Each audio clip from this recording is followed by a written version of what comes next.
बहुत समय पहले राजा लियो का एक विशाल और सुंदर महल था। उसके 11 बेटे और एक प्यारी बेटी एलिसा थे। राजा ने दूसरी शादी की और नई रानी डायना महल में आई।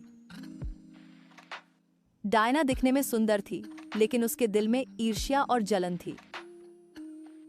उसने जादू से एलिसा के 11 भाइयों विक्टर, हैरी, शॉन, रॉबिन और 7 अन्य को सफेद हंस में बदल दिया।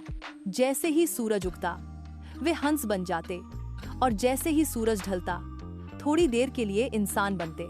एलिसा अकेली बची और अपने भाइयों को बचाने का संकल्प लिया। हर दिन एलिसा जंगल में जाती और अपने भाइयों को ढूंढती। एक शाम वह झील के किनारे पहुंची। वहां 11 हंस उड़ रहे थे। सूरज ढलते ही सभी भाई इंसान बन गए और बोले, एलिसा, हम तुम्हारी मदद चाहते हैं। बहन, हम दिन में हंस और रात में इंसान हैं। हमें कोई रास्ता बताओ। हमारी मदद करो, हमारी जादू की मुक्ति के लिए। तुम्हारे बिना हम बच नहीं सकते। कृपया हमें बचाओ, बहन।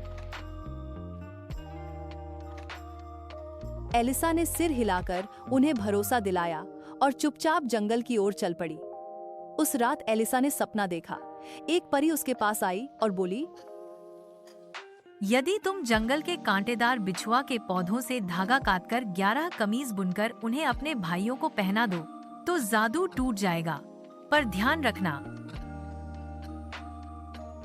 एक शब्द भी मत बोलना। यदि तुम बोलोगी तो सब व्यर्थ होगा। अगले दिन से एलिसा ने दिन रात कांटे तोड़े, हाथों में छाले हुए, खून बहता रहा, पर उसने धैर्य नहीं खोया। हर कमीज धीरे धीरे तैयार होती गई। कुछ समय बाद पड़ोसी राज्य के प्रिंस डेविड शिकार करते हुए वहां आया।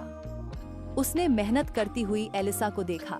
प्रिंस डेविड ने पूछा, तुम इतनी मेहनत क्यों कर रही हो, सुंदर राजकुमारी?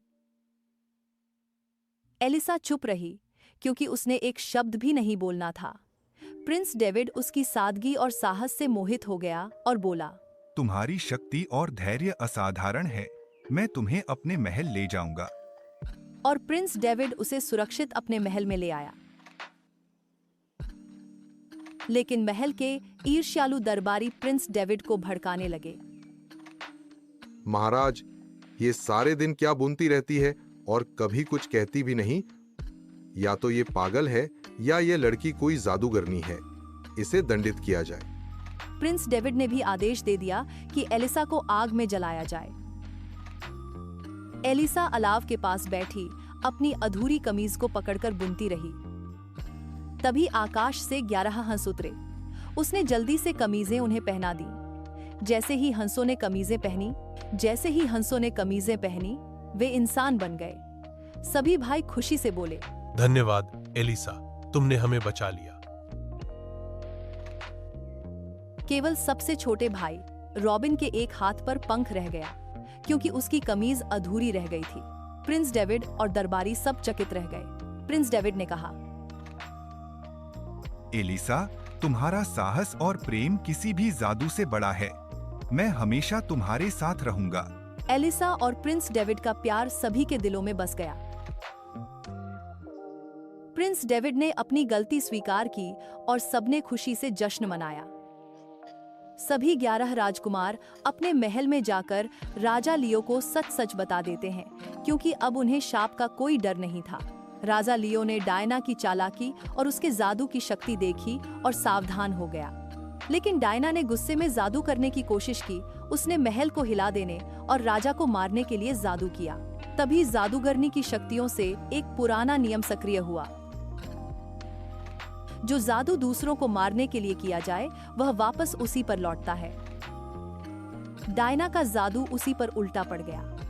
वह खुद उस जादू में फंस गई और महल के एक सुरक्षित जादुई जेल में कैद हो गई, जहां अब वह और किसी को नुकसान नहीं पहुंचा सकती थी। राजा लियो ने देखा कि डायना अब अपने बुरे कर्मों के कारण सुरक्षित रूप से सजा पा चुकी है। महल में फिर से शांति और प्रेम फैल गया। 11 राजकुमार और एलिसा हमेशा हमेशा के लिए सुखी जीवन जीने लगे। एलिसा ने साबित कर दिया कि सच्चा प्रेम, धैर्य और बलिदान किसी भी जादू से बड़ा होता है। बच्चों, इस कहानी से हमें क्या सीख मिलती है? सच्चा प्रेम और धैर्य कभी व्यर्थ नहीं जाते। बलिदान और निस्वार्थता से सबसे कठिन जादू भी टूट सकता है। बुराई और दूसरों को नुकसान पहुंचाने वाले कर्म अंततः खुद पर भारी पड़ते हैं। न्याय हमेशा पूरा होता है। अगर आपको यह कहानी अच्छी लगी हो तो लाइक करें, शेयर करें और चैनल को सब्सक्राइब करना न भूलें।